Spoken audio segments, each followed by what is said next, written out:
Good morning class, here is Pramod Sharma. Our discussion based on dummy examination, ठीक है, class 7th। तो आपके आज सेट बी पे हम लोग डिस्कस कर लेते हैं, ठीक है। Now we start. तो देखिए,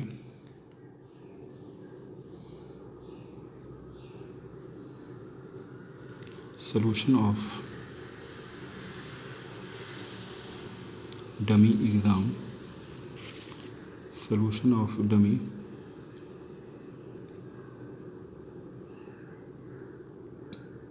exam,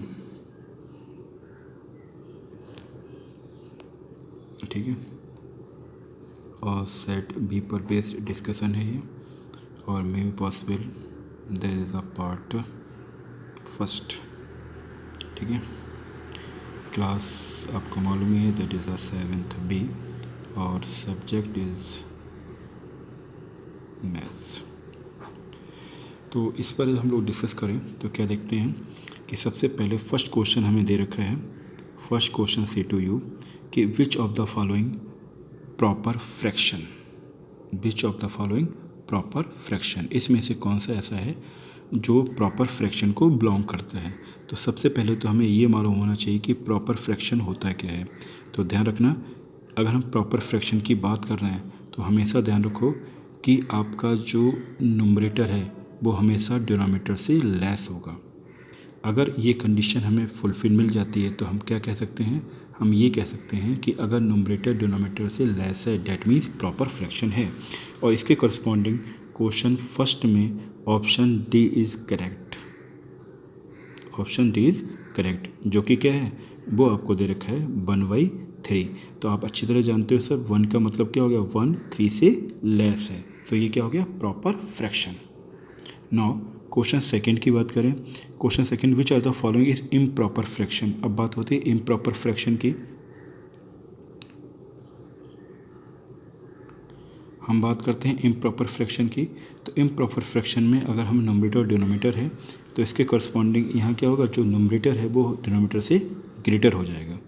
numerator is greater than denominator, that known as fraction is improper fraction. According to this definition अगर हम देखें तो क्वेश्चन 2 का option D is correct, option D is correct. Sir कौन सा है, तो ऑप्शन हमें दे रखा है कितना, 73/10। और इसके करस्पॉन्डिंग आप जानते हो कि सर 73 जो है वो 10 से क्या है ग्रेटर है। सो हम ईजिली कह सकते हैं 73 greater than 10, so 73/10 is improper fraction. ये क्या है आपका इम्प्रॉपर फ्रैक्शन को बिलोंग करेगा, ठीक। Now we have take the question number 3।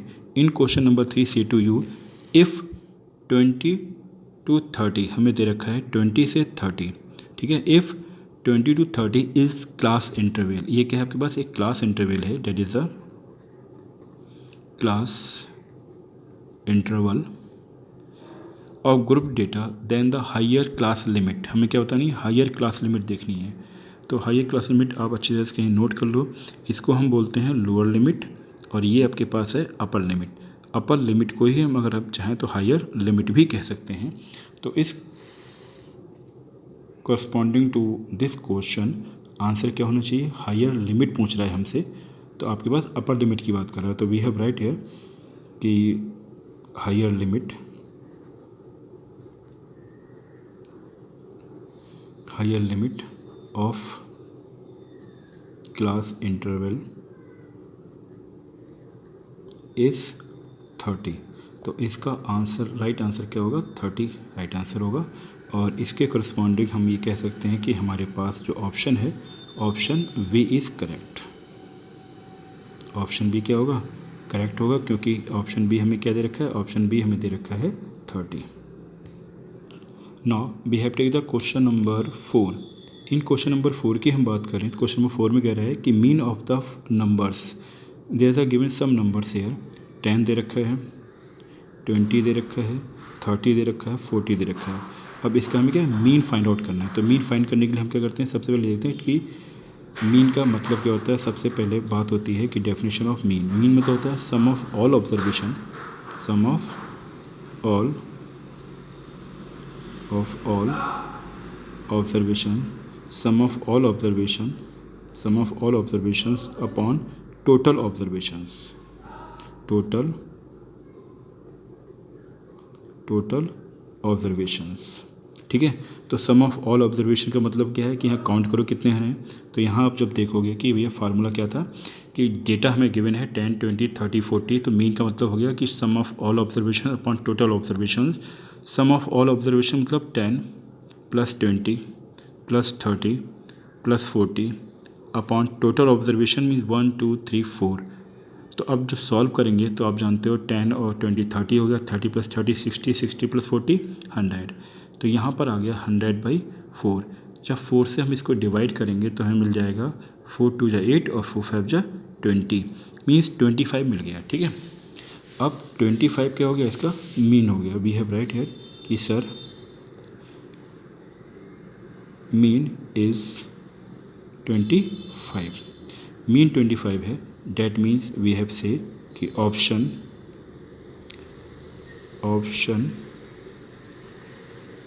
There are no given any option, कोई ऑप्शन यहाँ करेक्ट नहीं दे रखा है। So we have write here कि ऑप्शन जो भी है फिलहाल, तो ऑप्शन कौन सा होना चाहिए, विच ऑप्शन कैरी 25। ठीक है,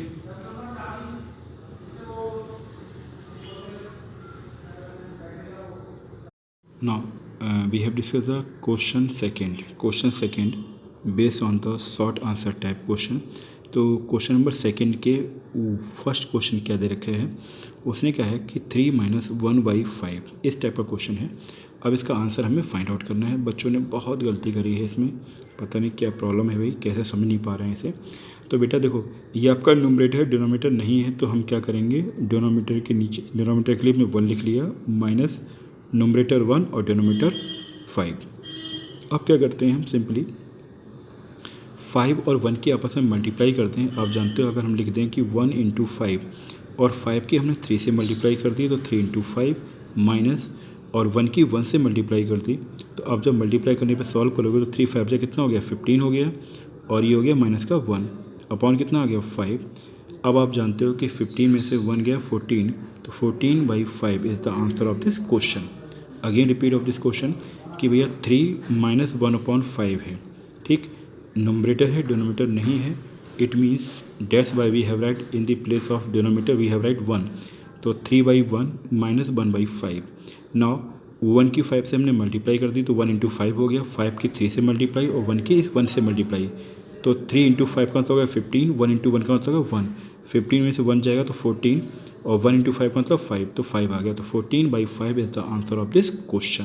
ठीक है, बच्चों ने बहुत गलतियाँ की, पता नहीं कुछ बच्चों ने ये यहाँ तक सही किया, उसके बाद 1 को कहाँ रिमूव कर दिया और आंसर 15/5 एंड 3 लिख के चले गए। ठीक है, तो ऐसी मिस्टेक बेटा दोबारा ना करें।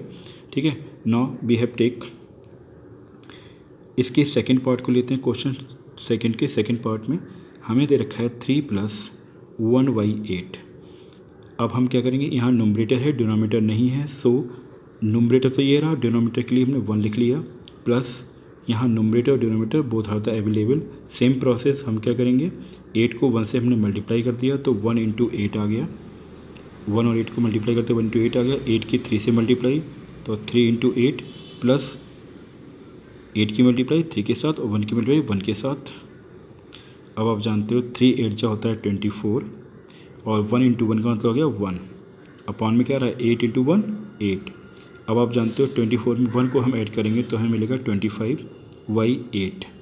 अब 25/8 is the answer of the this question. ठीक है, मगर बहुत सारे बच्चों ने ऐसा नहीं किया है। प्रॉब्लम डेट की बेटा कि इसको सॉल्व कैसे करेंगे, इसमें ही आप उलझ के रह गए आप लोग। देखिए 3 + 1/8, इसको जब हम ऐड करना है 1/8 के साथ, तो जो होल नंबर है उसके नीचे हम 1 लिख सकते हैं, क्योंकि 1 लिखने से उसके रिज़ल्ट में कोई इफेक्ट नहीं पड़ेगा। जैसे होल नंबर 3 है, अगर 3 नीचे हमने 1 लिख दिया तो हमें मिलना क्या है, 3 तो रहेगा, क्योंकि जब 3 को हम 1 से डिवाइड करेंगे मिलेगा हमें 3। तो अगर कहीं पे होल नंबर 3 दे रखा है तो उसे ऐसे फ्रैक्शन हम क्या लिख लेंगे, 3/1। अब जब 3/1 हो गया तो हमें सॉल्व करना आसान हो गया। हमने कहा 3/1 + 1/8। ठीक, 1 और 8 की मल्टीप्लाई कर दी हमने, 8 की 3 से मल्टीप्लाई और 1 की 1 के साथ, तो 3 × 8 + 1 × 1, तो ये कितना आ गया, 3 × 8 = 24 + 1, तो 24 + 1/8 25/8। That is the answer of this question. Okay, now bye everyone.